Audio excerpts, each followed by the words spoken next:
Dentistry and General Radio Network presents the Independent Dental Practice Podcast with Dr. Sonny Spera. In this episode, welcome to the Independent Dental Practice Part 2 with Dr. Barret, Jack Davidson, and Dr. Paul Mikhli. We are going to hit on this show all about adding another location. Just like the show we had with Dr. David Yang, where he talked about all the whys and how it didn't work and all the things he did or changes and all the things that might have done differently or learned along the way. We're going to have a conversation. Dr. Paul, as you may remember, has 3 locations in Cleveland, and he's bought over 8 offices over the last 5 to 6 years. And our office, and we're 5 independent office locations, and we're out of network. And the idea is in Dr. Davidson's head, and we're going to have a conversation, and we're going to bounce a lot of ideas off each other, and hopefully this will help anybody who's thinking about it. And if you want to reach out to any of us, please reach out to us, send a note through the show, the Independent Dental Practice Podcast at gmail.com. If you like the show, click like, share it with your friends, subscribe, pass it on, give us 5-star reviews, all that kind of great stuff you do in your practice that helps us improve and increase the scope of the people that we can help. If you don't like it, well, please tell me, Sonny Spera at gmail.com, Sonny with an O, and my cell phone, 607-624-2962. If you want to hit me up, text me or call me, that's my personal cell. And a little plug for our office, we are looking for a dentist to join our family. We have 7 doctors currently. 1 is going to be going on maternity any day now, and she's going to reduce her hours a little bit, so we have the need for literally 2 doctors to cover our growth and to cover what we're doing currently. So please let me know. We have our independent lab. We've got all the bells and whistles. We're in upstate New York, Binghamton, New York. Look us up. ProgressiveDentalNY.com if you want to check out our website. Thanks, folks. Appreciate you all listening. Expanding Beyond One, exploring the journey to a second dental office. A conversation with Dr. Barret, Jack Davidson, and Dr. Paul Mikhli, Part 2.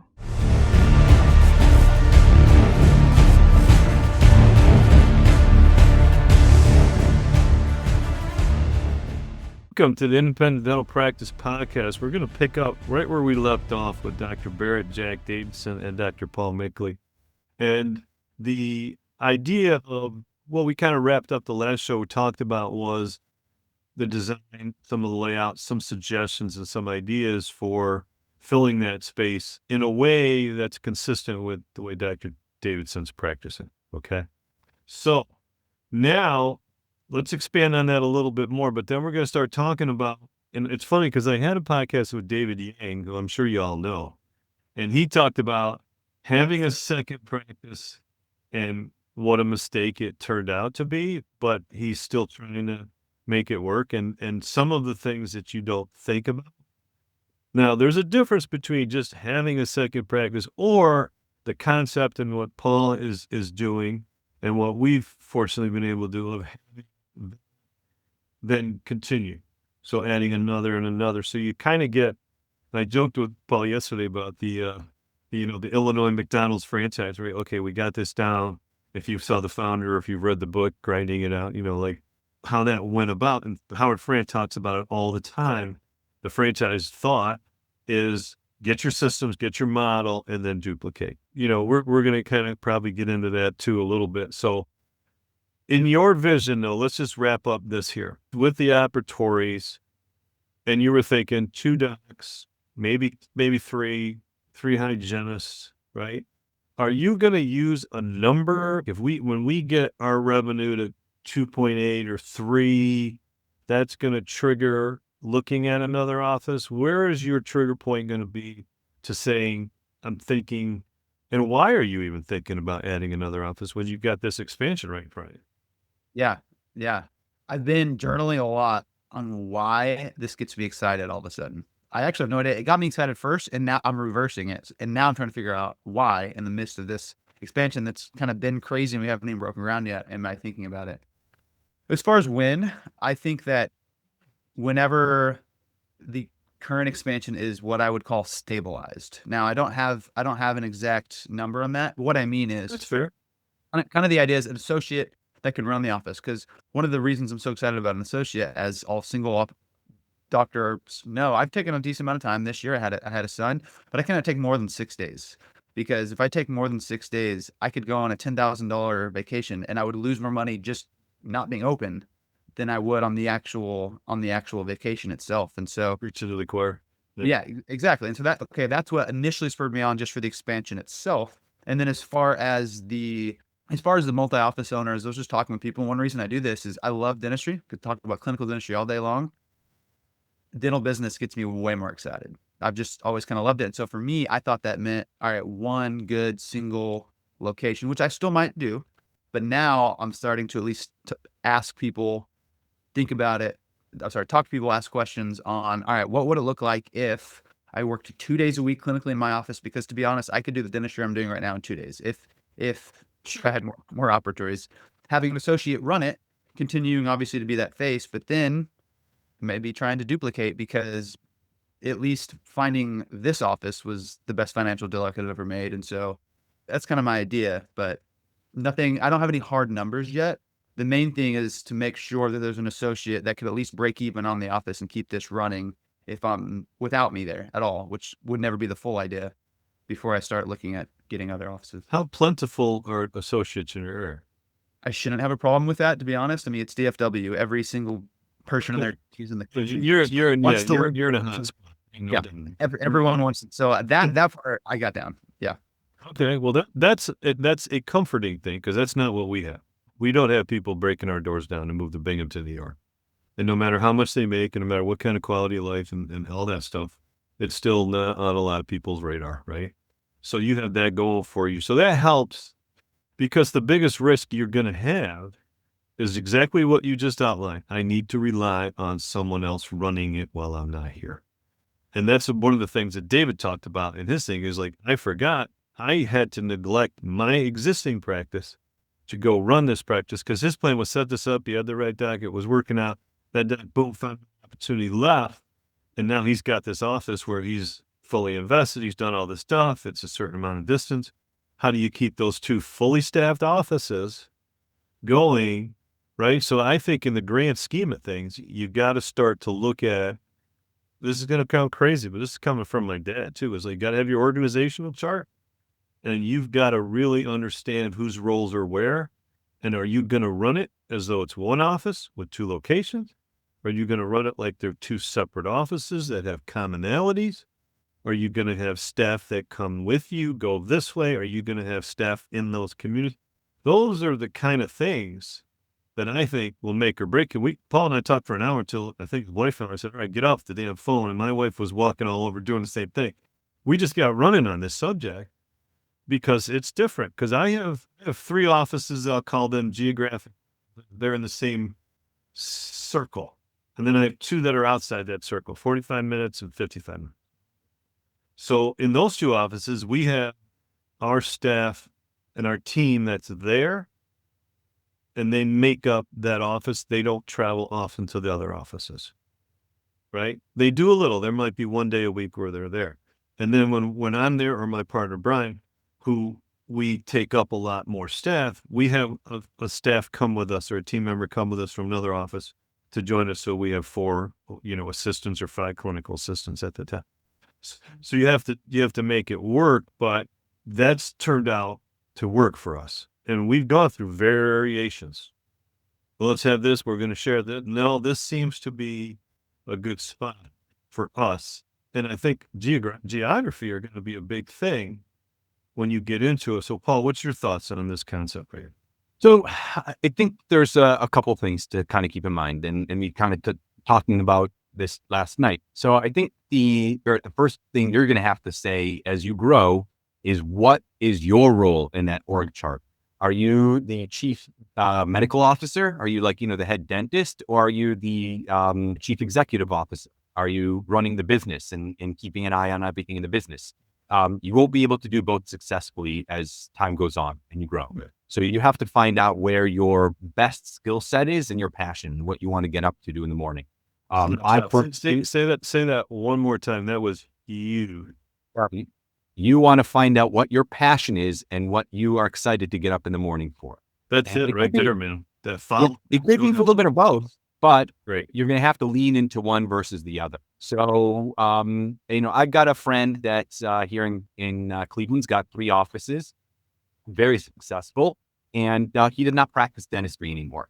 He says, I only have 2 patients left, and they are my parents. And so he doesn't really see anybody anymore, and he helps run the business. And it gives him a ton of flexibility. I see he goes, to Florida all the time. He has kids in New York, so he travels to New York City. So it just gives him a lot of flexibility because he's really not seeing patients. He's just managing the business side of things. I, on the other hand, have people that manage the business side. I still set vision, and I keep an eye on my executive team, meaning we have daily, weekly discussions as far as what the key performance indicators are and stuff like that. Just for them to know that I'm keeping an eye on things. I think that's the important part.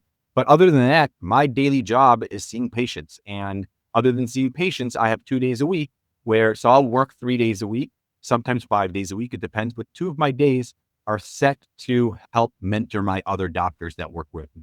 I've decided my favorite thing to do is to be the chief dentist and to coach the other doctors, coach them up, and really see patients. I love the community that we have and the patients that I have. So, I mean, to me, that makes me happy. And that's what I like getting up in the morning to do. I think that if I think I'd enjoy the business side, but I think I'd miss out. And I also would feel disconnected from potentially, again, this is personally, but disconnected from the main drivers of my business, which are the other doctors. It's like, I think that they can relate more and look up to me and learn from me when I'm doing what they're doing, as opposed to, hey, well, I'm sitting in this ivory tower and, I'm telling you guys to prep this crown this way and do, this. So like a dental consultant who has not done well in his dental practice, but they teach other people how to do. Exactly. So on that end, there's no right or wrong. It just, you have to find out what works best for you. So that's one. The other side of things is that, exactly as Sonny said, you have to see how you're splitting yourself up between the 2 offices. My advice would be to buy the largest office you can find. It's going to be almost the same amount of work, if not even less, if you buy a hypothetically $2 million office versus a $500,000 office. You might say, oh, $500,000 office, that's very affordable. And you'll get 100% loan for anything. That's not the issue. But hold on a second, Paul.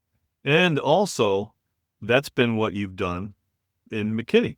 He bought a $400,000 practice 2-day a week. So that's your comfort zone.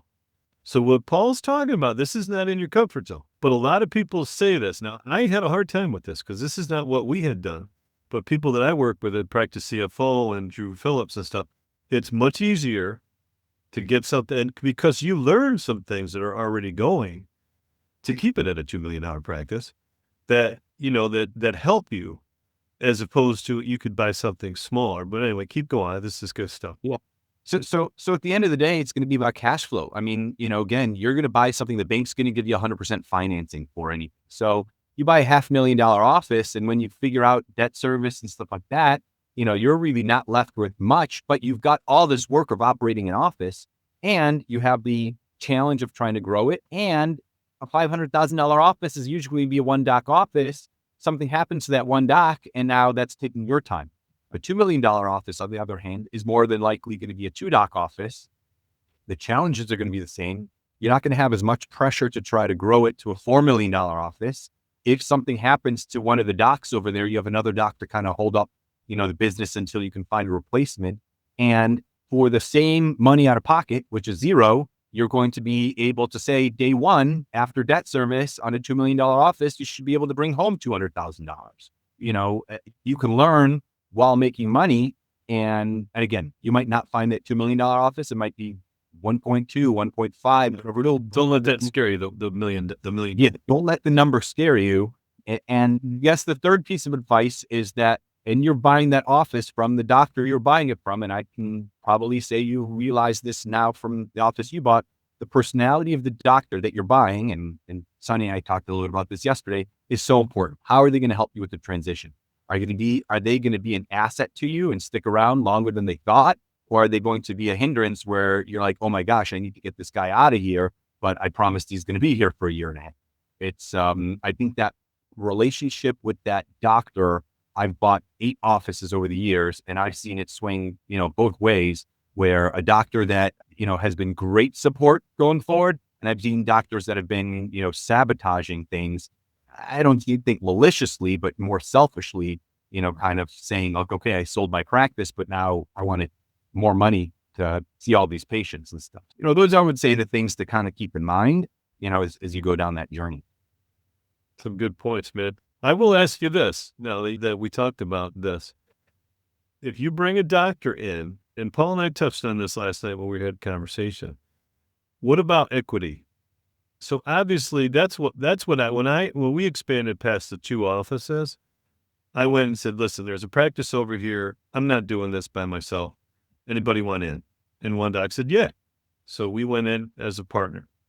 Okay.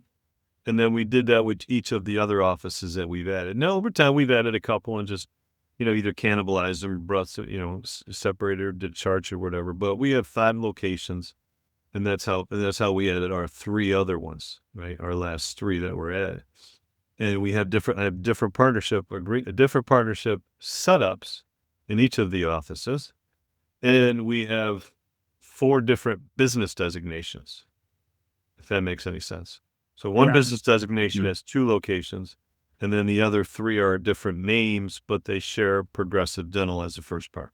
Progressive Dental of Montrose, Progressive Dental of Norwood, Progressive Dental of Binghamton, right? So that's how we do it. And then we run it as though it's one office, right? Yep. So we have our organizational chart. We have each office has its own manager. Each office has a team lead clinical. We have a hygiene coordinator who handles that. And CEO is my role, my job, vision, et cetera. And I have COO as my main partner. And then we have some help outside from the practice CFO group too. But setting that organization up took time. But the question that I'm going to put to you, and I'll ask Paul and I'll ask you too, Barret, do you need someone that has an ownership mentality? And then how do you accomplish that? Because I think you do. They need that mentality. And the real numbers, how do you accomplish that? Yeah, so I'm in the DSN, DSI, and every person I've talked to over the last, I would say, year and a half, I've asked them this exact same question. By the way, Paul, thank you, and Sonny, this has been awesome. I've been writing notes over here on this podcast, so this is really good. But why do people come to my office? It's for me and the location, right? I'm not the most expensive fee-for-service office in Dallas for sure, but I'm out of network. I'm not cheap.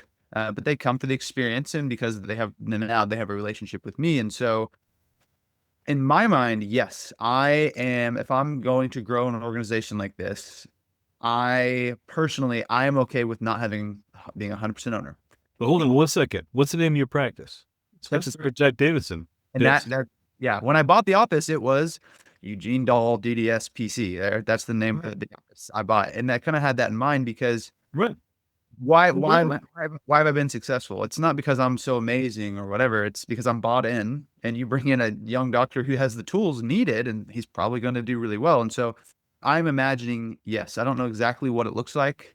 To go back to answer Paul's question too, and like what my role is, I definitely want to still practice dentistry, even if it's 2 days a week. I agree, especially living in my community where my flagship office at this, we're talking about this multi-location is, but I really like the idea of equity in there, because the other thing is all the young dental students that I'm talking to, and I like the idea of mentoring and bringing on a fresh out of school, because they're all listening to the same podcast I am. I'll bring them onto this one now, and they all want either equity or ownership, and I think that's actually a growing trend of wanting that idea. And so I just don't know. I know people do it, but I'm having a hard time imagining people doing the type of dentistry that I'm doing while fully being an associate. Now, I'm skewed. I could be totally wrong on that, but I would rather own 50% of a $10 million business than 100% of a $5 million business. That's the quote I was told one time. And so I like that idea. My thoughts are a couple of things as you wanted. You mentioned something about fees, and this is just a side topic, just to touch base on this, is that make sure, there's different organizations. You can ask Patterson, Shine, whatever, for a fee schedule and stuff like that. One thing I always tell doctors is when you see that fee schedule, you have to look in your heart and say, what type of doctor I am. If I'm a 50th percentile doctor, then my fees should be 50th percentile in the area.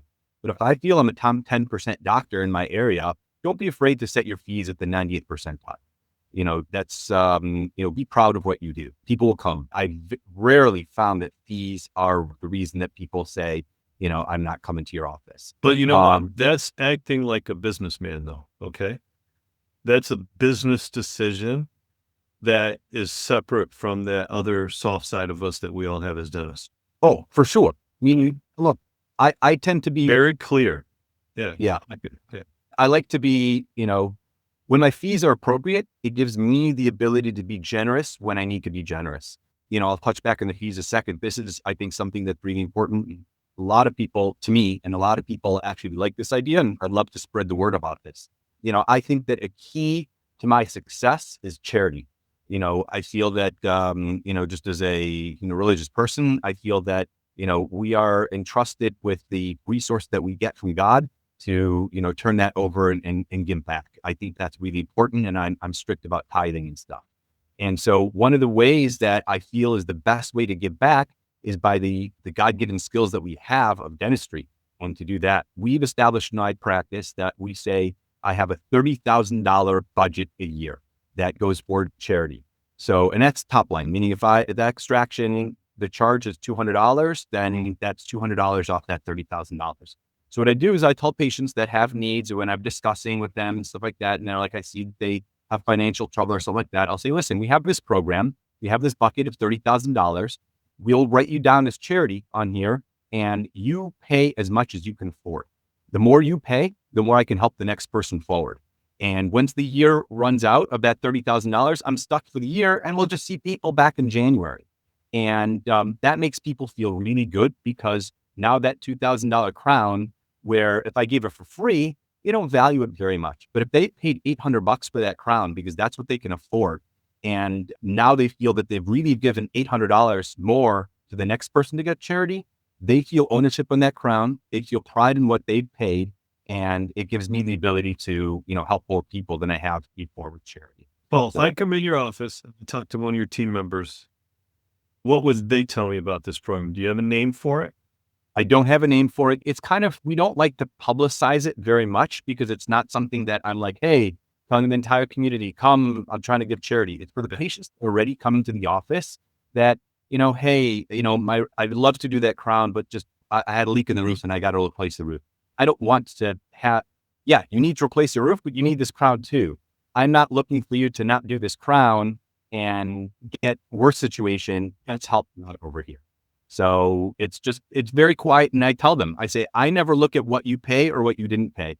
That's private between you and that front desk girl. You just tell her, when they see charity, they know that they're going to accept whatever you can afford. And that's it. There's no questions asked. But it's a program in your office that the people understand. You're picking them. I was going to get to the next point was, when you have your team meetings, do you ever say, hey, anybody, we have 10,000 left in the charity buzz. Is anybody that you've seen that is down and out, down on their luck, they've lost their job, whatever the case may be. Okay. I guarantee when you do that, your team is going to come up collectively with probably the exact same people. Yeah. So the team, I guess everybody knows about this program. So they'll just throughout the year, they'll mention hygienist will mention during hygiene, or if patient, front desk will mention, when this person checked out, this is the story they told me. And so then I can approach them the next visit when I see them and mention, hey, we're here to help you. And I think that, and then if they want to publicize it, they can. If they want to be quiet about it, they can. But one thing I can tell you for sure, they're recommending me to their friends and family. They're doing it for the right reasons, right? The other stuff is all fluff. Just like, you do dentistry because you want to take care of the patients, and money takes care of itself. I've always believed that. Right. So I kind of say that as an aside, when you're charging a fair fee, and I'm saying hey, I can charge $2,000 for a crown. And yes, I know people in the same building as me charge $1,000 for a crown. That gives me the ability to also give back more. So just kind of putting that all in perspective.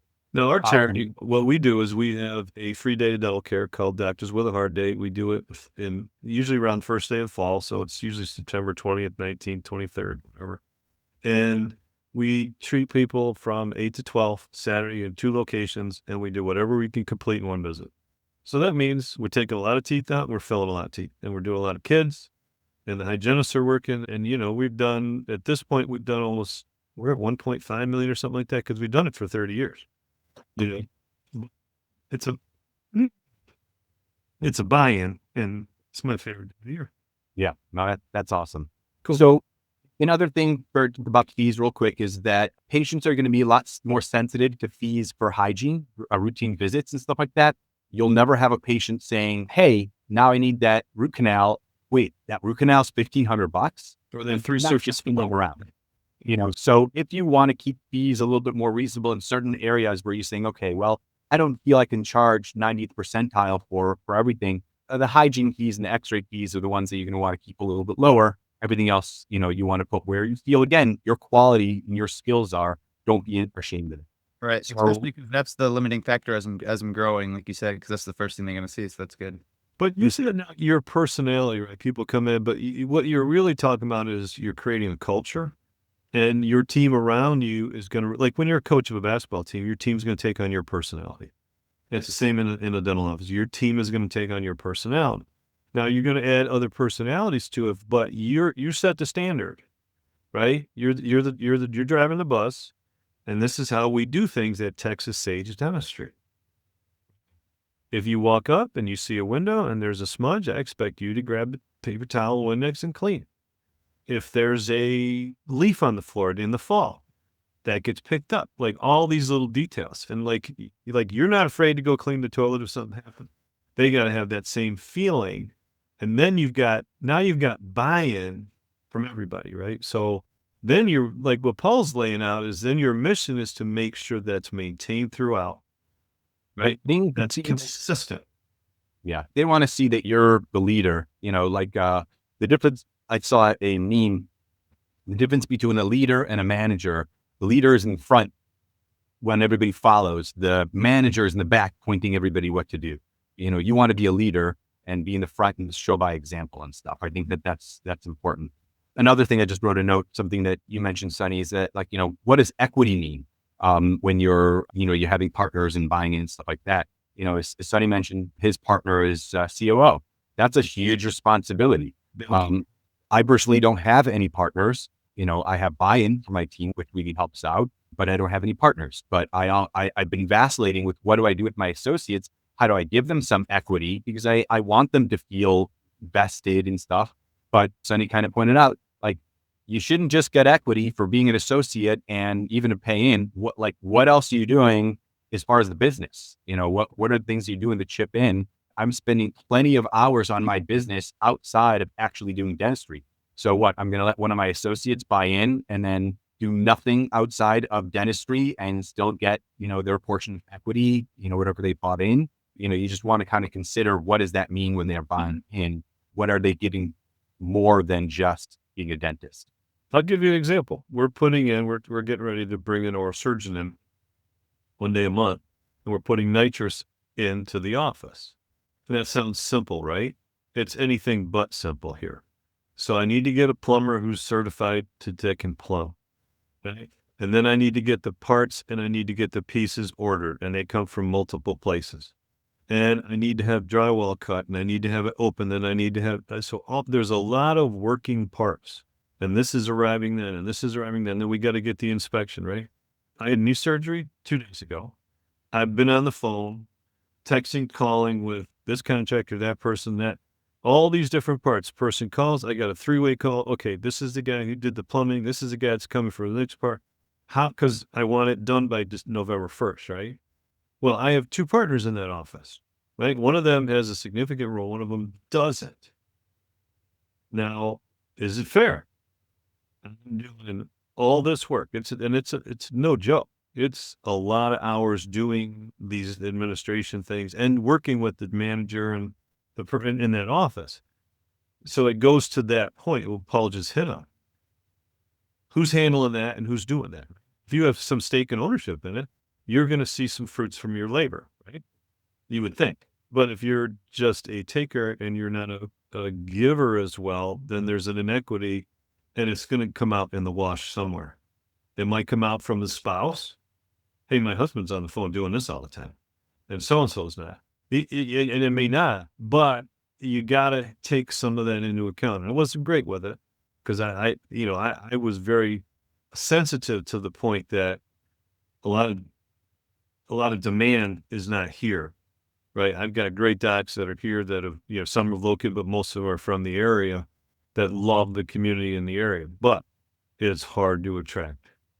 Right.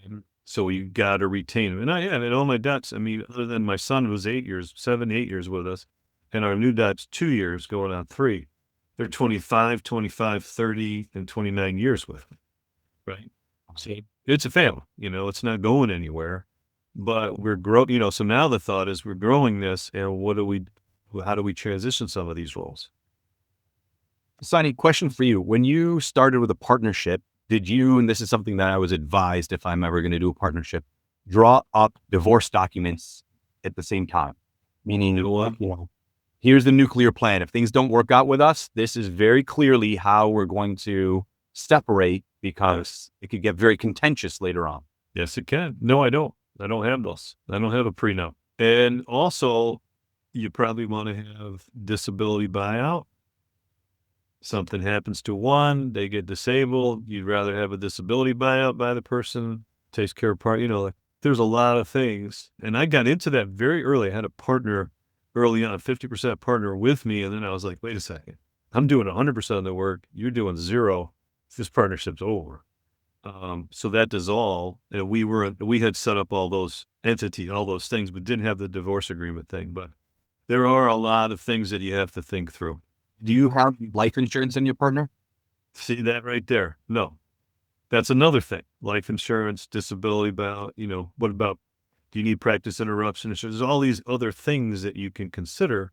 But to me, you really need great advisors, a great accountant who has a mind for this, and then a good attorney, and hopefully those two collaborate or work well together. Because I've been very lucky with a great attorney and a very good accountant. And now we work with this practice CFO group, and they're really good at these kind of things. Yeah.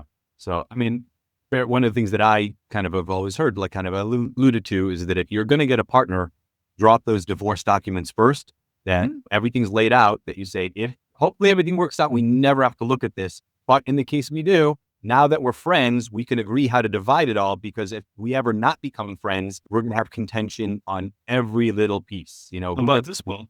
How about your partner gets divorced? How much right does his wife have?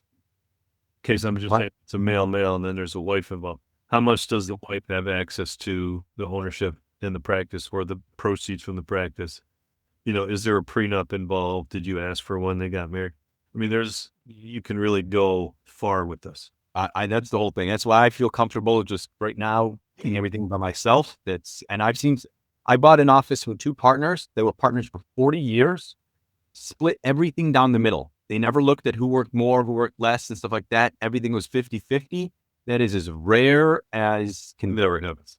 Never happened. I was just so surprised with both of these guys. They retired on the exact same day. I mean, it was fantastic. So talk about, though, the idea that you had. He had a really clever idea, Barret, about equity, the finances of the practice, but not ownership of the practice. Explain it, because I was fascinated by it. So here's the idea that I have. I haven't completely fleshed it out yet, but, conceptually, because I've got 6 younger associates, and I want to find a way to incentivize them. They stay long-term. I feel right now they're staying with me because they just love the culture. They love what we do and stuff like that. But, sometimes that goes only so far. Somebody, waves something a little bit better in front of them, and maybe they, jump ship or something.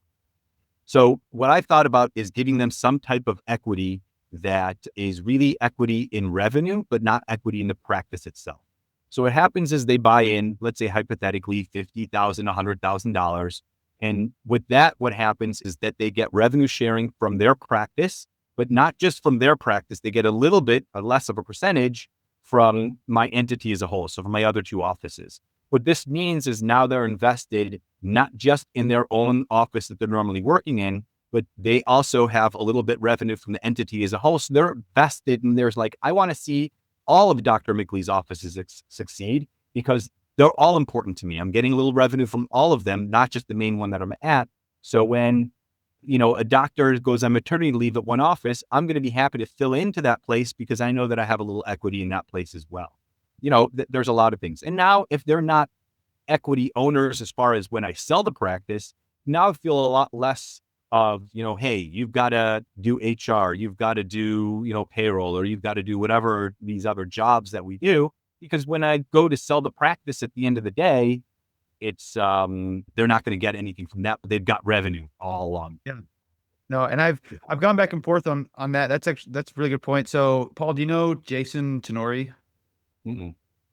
So he does the Lighthouse Dental podcast, and he's got, I think, 16 offices in upstate New York. And he does that exact same model because he's gotten so big where, like, if he sold a little bit of actual equity, I mean, he wouldn't have any left. And so he does, I don't know how exactly, but some kind of, yes, profit sharing, their ownership. But like when he sells someday, 100% him. And so also he can guide the ship, because one thing I've been worried about is like, all right, if I'm going to sell, I don't mind if I have that kind of 50-50 partner. Me being the founding doc, I'm like, I would kind of want someone who'd be okay with 49% of actual ownership, even if they get 50% of the money. And so still figuring that out. But that's, I think, especially for, I mean, you're at the point where, like, I'm talking about starting with one and growing. You already have multiple doctors there. So yeah. Great stuff, man. I think we've got probably more questions than we got answers right now. But, it's a great conversation. Let's revisit this if you guys are up for it. Why don't we sit down and talk about this as soon as 2026 rolls around and see where things are. Yeah, hopefully I've broken ground by then. We can start talking about that. Thanks, guys. Appreciate your time on a Sunday morning, man. Thank you, everybody.